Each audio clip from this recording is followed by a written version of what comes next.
ಮೂಡಾ ಪ್ರಕರಣದಲ್ಲಿ ಮುಖ್ಯಮಂತ್ರಿ ಸಿದ್ದರಾಮಯ್ಯ ವಿರುದ್ಧ ರಾಜ್ಯಪಾಲರು ಪ್ರಾಸಿಕ್ಯೂಷನ್ಗೆ ಅನುಮತಿ ನೀಡಿದ ಬೆನ್ನಲ್ಲೇ ಮುಖ್ಯಮಂತ್ರಿ ನೈತಿಕ ಹೊಣೆ ಹೊತ್ತು ರಾಜೀನಾಮೆ ನೀಡಬೇಕು ಎಂದು ಬಿಜೆಪಿ ನಾಯಕರು ಆಗ್ರಹಿಸಿದ್ದಾರೆ.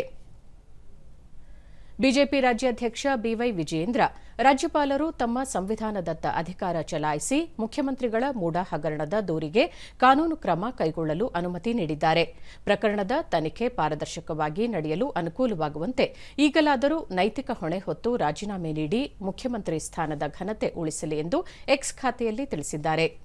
ಕೇಂದ್ರ ಸಚಿವೆ ಶೋಭಾ ಕರಂದ್ಲಾಜೆ ವಾಲ್ಮೀಕಿ ಅಭಿವೃದ್ಧಿ ನಿಗಮದ ಹಗರಣ ಹಾಗೂ ಮೂಡಾ ಹಗರಣದಲ್ಲಿ ಮುಖ್ಯಮಂತ್ರಿ ಸಿದ್ದರಾಮಯ್ಯ ಭಾಗಿಯಾಗಿದ್ದಾರೆ. ನೈತಿಕ ಹೊಣೆ ಹೊತ್ತು ಅವರು ರಾಜೀನಾಮೆ ನೀಡಬೇಕು ಎಂದು ಆಗ್ರಹಿಸಿದ್ದಾರೆ. ಮುಖ್ಯಮಂತ್ರಿ ಸಿದ್ದರಾಮಯ್ಯನವರ ವಿರುದ್ಧ ಕೇಳಿಬಂದಿರುವ ಅಕ್ರಮ ಆಸ್ತಿ ಗಳಿಕೆ ಆರೋಪ ಪ್ರಕರಣ ಸಂಬಂಧ ರಾಜ್ಯಪಾಲರು ಪ್ರಾಸಿಕ್ಯೂಷನ್ಗೆ ಅನುಮತಿ ನೀಡುವ ಮೂಲಕ ತಮ್ಮ ಕರ್ತವ್ಯ ಹಾಗೂ ಜವಾಬ್ದಾರಿಯನ್ನು ನಿರ್ವಹಿಸಿದ್ದಾರೆ ಎಂದು ಸಂಸದ ಗೋವಿಂದ ಕಾರಜೋಳ ತಿಳಿಸಿದ್ದಾರೆ. ಮುಖ್ಯಮಂತ್ರಿಗಳು ನೈತಿಕ ಹೊಣೆ ಹೊತ್ತು ರಾಜೀನಾಮೆ ನೀಡುವ ಮೂಲಕ ನಿಷ್ಪಕ್ಷಪಾತ ತನಿಖೆಗೆ ಅವಕಾಶ ಮಾಡಿಕೊಡಬೇಕು. ಈ ಮೂಲಕ ಅವರೊಬ್ಬ ಗೌರವಾನ್ವಿತ ರಾಜಕಾರಣಿಯಾಗಬೇಕು ಎಂಬುದು ಈ ನಾಡಿನ ಜನರ ಅಪೇಕ್ಷೆಯಾಗಿದೆ ಎಂದು ಹೇಳಿದರು. ಸಂವಿಧಾನ ಪರಿಪಾಲಕರಾಗಿರುವುದರಿಂದ ಅವರು ತಮ್ಮ ಕರ್ತವ್ಯ ಮತ್ತು ಜವಾಬ್ದಾರಿಯನ್ನು ನಿರ್ವಹಿಸಿರ್ತಾರೆ. ಇವತ್ತು ಆ ಕೆಲಸ ಕರ್ನಾಟಕದ ರಾಜ್ಯಪಾಲರಾದ ಘನತೆವೆತ್ತ ಶ್ರೀ ತಾವರ್ ಚಂದ್ ಗೆಹ್ಲೋಟ್ರವರು ಮಾಡಿದ್ದಾರೆ.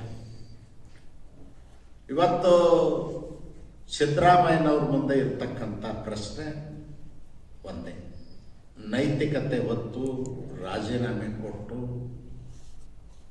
ನಿಷ್ಪಕ್ಷಪಾತವಾದಂಥ ತನಿಖೆಗೆ ಅವಕಾಶ ಮಾಡಿಕೊಟ್ಟು ಅವರೊಬ್ಬ